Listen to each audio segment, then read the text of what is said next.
여러분 안녕히 주무셨습니까? 가장 빠르게 만나는 글로벌 뉴스 분석 굿모닝 530 글로벌 1부 시작하도록 하겠습니다. 지난 밤사이 미국 증시가 장중 내내 좋은 모습을 보이다가 장 막판에 곤두박질 치는 현상이 나타났습니다.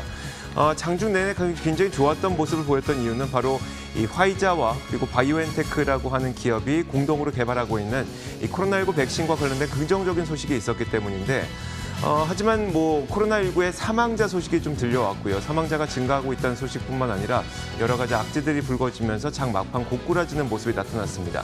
나스닥 지수가 2% 하락한 채 마감이 됐고 S&P 500 지수는 거의 1% 가까운 하락을 기록했는데 3대 지수 모두 고점 대비해서는 거의 2% 넘는 장중 변동폭이 나타났습니다. 장중만 하더라도 애플의 경우에는 4% 정도 올랐고요. 테슬라의 경우에는 14% 급등하는 모습이 나타났는데 이런 것들이 다 상승 탄력을 없애고 하락으로 반전된 채 마감이 되는 모습이었습니다. 장 막판은 또 캘리포니아에서 몇몇 음식점이라든지 아니면 술집과 같은 바 이런 곳들에 대해서 셧다운을 진행한다고 밝혔거든요. 이런 것들이 이 전면적인 경제 봉쇄는 아닐지라고 하더라도 이런 어떤 경제 정상화 경로에 발목이 잡게 되게 되는 또 장애물로 작용하게 되는 그런 것들로 인식이 되면서 시장은 크게 부담 요인으로 작용을 했던 것으로 보입니다. 자, 장중 내내 좋은 움직임을 보이다가 막판 고꾸라졌던 미국 증시였었는데 어떤 일들이 있었는지 지금부터 정리해 보도록 하겠습니다. 굿모닝 530 글로벌 1부 바로 출발하겠습니다.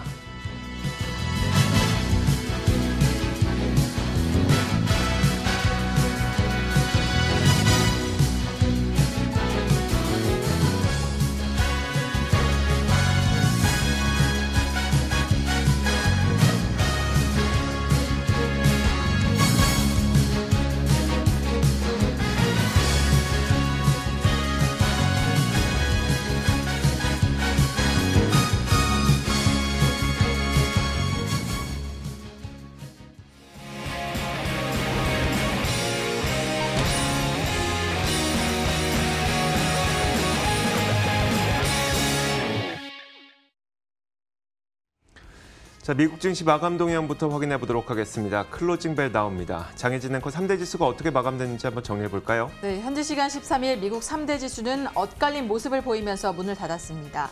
시장은 이날 코로나19 백신 관련 긍정적인 소식에 양호한 기업 실적까지 더해지면서 장 초반에는 힘을 얻은 모습이었지만 장 막판에 이날 강했던 대형 기술주들이 약세로 돌아섬과 동시에 코로나19 재확산 심화에 대한 우려에 하락 전환을 했습니다. 백신에 대한 긍정적인 소식이 이날 시장을 뒷받침해주긴 했지만 코로나19 일간 사망자 수가 상당히 늘어났고 캘리포니아주에서는 다시 셧다운에 돌입한다는 소식이 전해지자 지수를 끌어내리는 모습이었는데요. 먼저 장 초반에 상승세를 주도해준 백신 관련 소식부터 살펴보시죠. 백신 관련 소식은 화이자에 관련된 소식이었는데요. 화이자와 바이오엔테크는 공동으로 개발 중인 코로나19 백신 후보 물질이 미국 식약처 FDA에서 패스트트랙 승인을 받았다고 밝혔습니다. 이달 말에는 대규모 임상시험을 시작할 수 있을 것으로 기대가 되고 있고요. 또 기업 실적 시즌이 시작됐죠. 생각보다는 양호한 발표들이 나오면서 투자 심리를 자극한 모습이었는데요. 이날은 펩시코가 2분기 매출과 순이익이 지난해보다는 줄었지만 시장에서 예상했던 것보다는 양호한 결과를 발표를 했습니다. 이와 함께 약 75억 달러 규모의 배당 및 자사주 매입 계획을 발표해서 장중에 좋은 흐름을 이어갔고요. 화요일에는 델타항공과 시티그룹, 또 골드만삭스, JP 모건 등이 실적을 내놓으면서 본격적인 실적 시즌이 개막하게 됩니다.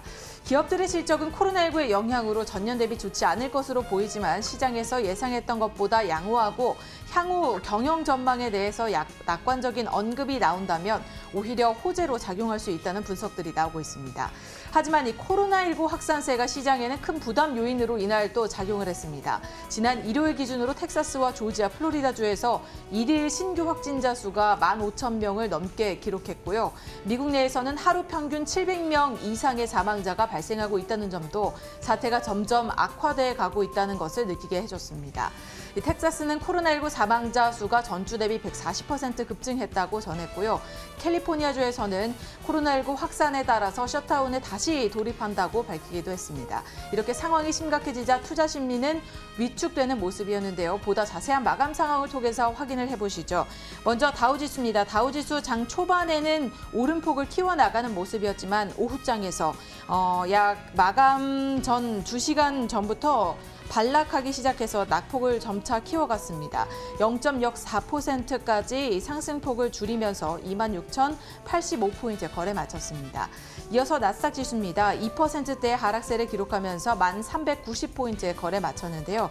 이날 역시나 장 초반에는 플러스권에서 움직이다가 장 후반에 막판에 하락 전환을 하는 모습이었습니다. 마지막으로 S&P 500 지수도 함께 보시죠. 역시나 하락을 했는데요. 0.94% 떨어져서 3,155포인트에 거래 마쳤습니다. 마감 1시간 전쯤 해서 미끄러지면서 낙폭을 키운 것으로 보입니다. 이렇게 3대 지수 모두 혼조로 약간은 엇갈린 양상으로 마감을 했는데요. 상품 시장은 어땠나요? 자, 상품 시장 움직임도 살펴보겠습니다. 국제 금값이 오르고요. 국제 유가가 하락했습니다. 어떤 소식들이 있었는지 한번 살펴보도록 할 텐데요. 자, 먼저 국제 금값은 이 캘리포니아과 음식점과 술집 등 몇몇 일부 지역에 대해서 셧다운에 들어가면서 우려가 확산되고 있습니다. 코로나19 확진자와 사망자 수가 증가되고 있기 때문에 이것을 방지하기 위해 몇몇 업종에 대한 셧다운에 들어간 거죠. 하지만 이런 가운데 연준이 팬데믹으로 추락하는 것을 막기 위해서 추가 완화책을 내놓을 것이라는 기대감이 국제 금값을 오히려 끌어올리는 영향이 있었습니다. 이로 인해서 국제 금값은 0.7% 정도 올랐는데요. 지금 현재 선물 시장에서는 0.2% 정도 상승 탄력이 다소 줄었습니다. 1,806.2달러에 거래가 되고 있고 반면에 국제 유가의 경우에는 2% 넘게 선물 시장에서 하락하고 있습니다. 자, 그 이유를 살펴보자면 오펙 회의를 앞두고 감산을 정상화하지 않을까 이런 우려가 있는 건데요. 코로나 팬데믹 당시에 오펙은 긴급 회의를 열고 1,000만 배럴 정도의 감산 정책을 추진을 해왔었죠. 하지만 이제 어느 정도 이런 원유 수요가 되돌아오고 있게 되자 이 원유에 대한 이 감산을 정상화하려는, 그러니까 일부 감산을 줄이려는, 증산을 하려는 움직임들이 나타나고 있습니다. 오펙 회의를 앞두고 감산을 정상화하지 않을까 이 우려감 때문에 국제 유가가 다시 한번 크게 하락했습니다. 현재 선물 시장에서는 2% 넘게 떨어지면서 39.63달러에 거래가 되고 있습니다. 자, 이어서 금리도 한번 살펴보도록 하겠습니다. 자, 10년물 국채금리인데요. 이날 10년물 국채금리는 사실 백신 관련 긍정적인 소식이 나오면서 크게 상승하기도 했습니다. 하지만 계속 이야기가 나오고 있는 것처럼 코로나19 확진자와 사망자 수가 증가하고 있고 캘리포니아에 셧다운이 일어나고 있다는 소식이 부정적으로 작용하면서 반락하는 모습이었습니다. 0.617%까지 낙폭을 키우면서 이 거래가 되고 있습니다. 자, 마지막으로 달러 인덱스까지 살펴보도록 하겠습니다. 자, 달러 인덱스는 달러 약세가 계속 진행이 되고 있습니다. 지난 밤 사이에도 0.13% 정도 소폭 하락하면서 96.53에 움직이고 있습니다. 자, 이렇게 상품 선물 시장까지 살펴봤습니다. 글로벌 외신 확인하도록 하겠습니다. 자, 시장에 여러 변동성을 줬던 그런 소식들이 많이 있었습니다. 첫 번째 소식부터 살펴볼까요? 네, 투자자들이 최근 시장이 많은 변동성을 보이자 안전 자산을 택하게 되는데요. 이 새로운 안전 자산으로 중국의 국채를 상당히 많이 선택하고 있다라는 소식이 전해졌습니다. 월스트리트저널에서 전한 소식이고요. 경제 데이터 전문 업체 CEIC는 2분기 중국 국채로 유입된 해외 자금은 2018년 이후 가장 빠른 속도였던 것으로 나타났습니다. 이 그래프를 함께 보시면요.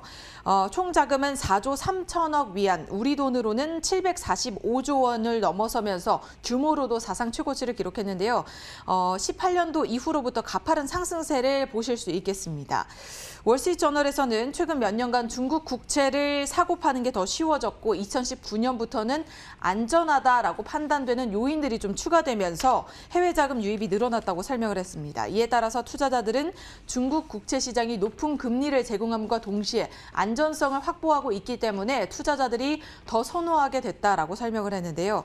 UBS에서는 중국 국채는 방어적이면서도 금리를 상당히 좋게 제공하는 자산이라면서 만일 세계 경제가 부진하거나 또는 코로나19로 인해서 경제가 위태로운 상황이 오더라도 중국 국채는 금리가 내려가는 것에 그칠 것이라고 내다봤습니다.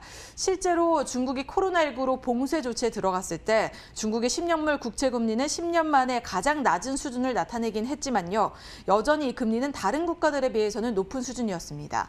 현재의 중국 10년물 국채 금리는요. 3.118%고요. 미국은 0.597%, 일본은 0.023%, 독일은 0.5%대인 것을 비교하면 중국이 상당히 높은 국채 금리를 보유하고 있는 것으로 나타나고 있습니다. 자, 미국의 사망자 수가 증가세로 전환된 것으로 확인됐습니다. 그동안 미국의 확진자 수가 그렇게 늘어나도 치명률은 떨어지다 보니까 시장의 불안 요인으로 작용을 하지 않았었는데요. 사망자가 실제로 늘어나고 있다면 이건 좀 다른 얘기가 되겠죠. 그 내용을 한번 제목과 함께 살펴보도록 하겠습니다. CNBC에서는 미국의 3분의 1가량 이상의 주에서 코로나19 확진자 수가 신기록을 경신하고 있는데 이런 가운데 사망자도 늘어나고 있다는 소식을 전했습니다. 자, 미국은 현재 전 세계 확진자의 절반을 차지할 정도로 전 세계에서 확진자 수가 가장 크게 늘어나고 있는 지역이죠. WHO에 따르면 지난 일요일만 하더라도 미국과 브라질에서 11만 명 정도 하루 확진자가 증가하면서 아메리카 대륙이 전 세계 확진자 가운데 절반가량을 현재 차지하고 있습니다. 자, 문제는 사실 확진자는 아닙니다. 왜냐하면 확진자는 지금까지도 지속적으로 이렇게 증가하는 모습을 보이고 있다고 하더라도 시장은 오히려 계속 상승하는 모습이 나타났었죠. 문제는 바로 사망자인데요. 지금 보이는 이 그림이 바로 미국 전역의 사망자 수를 나타내고 있습니다. 미국 증시가 확진자 수가 증가한다고 하더라도 이렇게 지속적인 사망자 수의 감소세를 그리면서 증시는 계속 올라왔는데 최근 들어서 이 모습이 좀 달라지고 있다는 겁니다. 사망자 수가 증가하고 있는 모습이 확실히 나타나고 있는 거죠. 젊은 층이 최근에는 대부분 감염자로 감염이 되고 있기 때문에 젊은 층의 경우에는 대부분 무증상이나 아니면 경미한 증상으로 넘어가는 경우가 많았지만 최근에 이 데이터를 보자면 확진자가 사망하는 사례가 크게 늘어나고 있다는 겁니다. 실제 이 외신에서 살펴보더라도 아리조나주의 경우에는 이 7일 평균, 일평균 59명의 사망자가 발생을 했는데 이게 전주 대비해서 78% 정도 늘어난 규모고요. 또 확진자가 굉장히 크게 늘어나고 있다고 하는 텍사스주의 경우에도 전주 대비 사망자 수 증가폭이 140%나 늘어나고 있다고 합니다. 그러다 보니까 시장에 큰 불안 요인으로 작용했습니다. 네, 다음으로 종목 소식 이어갑니다. 이날 장 초반에 상당히 긍정적인 영향을 미쳤던 소식이죠. 화이자와 바이오엔테크가 공동 개발 중인 이 백신이 미국 FDA의 패스트트랙 승인을 받았습니다. 패스트트랙은 의료적으로 긴급한 경우에 치료제나 백신에 대한 검사를 보다 신속하게 진행하기 위해서 부여가 되는데요. 이로써 화이자와 바이오엔테크는 규제 당국의 승인을 받게 되면 이달 말에 약 3만 명이 참여하는 대규모 임상을 시작할 수 있다라고 덧붙였습니다.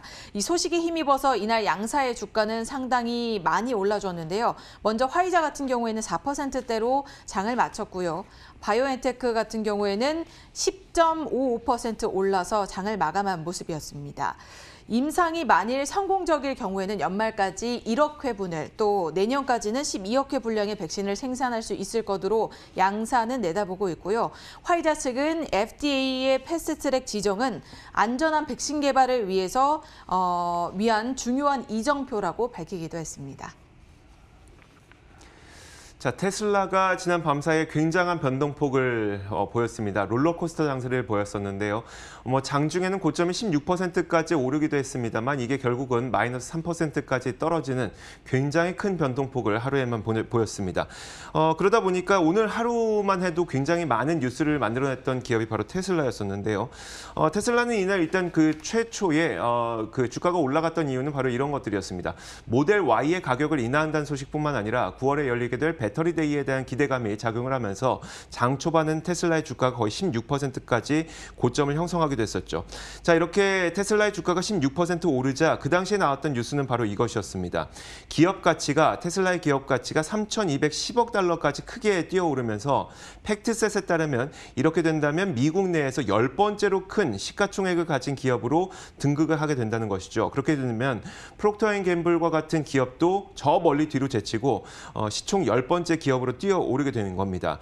그렇게 될 경우 아주 많은 패시브 자금이 S&P 500에서 지수에 만약에 편입이 된다면 수많은 패시브 자금들이 들어올 것이라는 기대감이 있었는데 이뿐만이 아니라 앨런 머스크는 이로 인해서 주가가 고공행진을 이어가게 되자 부자 순위까지도 크게 뒤바뀌었다는 내용도 전해졌습니다. 워렌 버핏을 제치고 세계 7위의 부자로 일론 머스크가 뛰어올랐다는 이야기인데요. 일론 머스크는 지난 금요일 기준으로 본인이 갖고 있는 있는 지분 가치가 705억 달러에 이르게 됩니다. 그렇게 된다면 약 10억 달러 정도 워렌 버핏보다 더 부자가 되는 것인데요. 자, 이처럼 수많은 기록의 경신과 수많은 뉴스를 만들어내면서 주가가 치솟았지만 너무 이 주가가 많이 올랐다는 분석도 많지 않았습니다. 월가의 최고 목표가가 현재 1,525달러인데 오늘 하락해서 마감했다고 하더라도 여전히 최고 목표가보다도 훨씬 더 높은 가격에 형성이 되고 있습니다. 자, 이렇게 글로벌 뉴스 살펴봤습니다. 맨해튼 나우 이어가도록 하겠습니다.